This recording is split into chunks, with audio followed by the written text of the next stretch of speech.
Salam qardaş, nətərsən, nə var, nə yox? Qardaş, sağ dediyim o 11 baş tatarlar cinsindən olan heyvan budur. Onun 6 dənəsi bax belə balalıdır, doğub.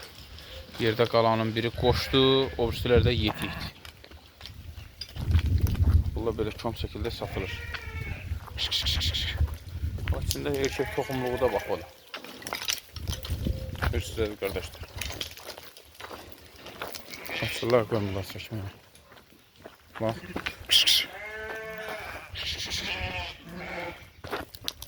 Ana maşallah heyvanlardır.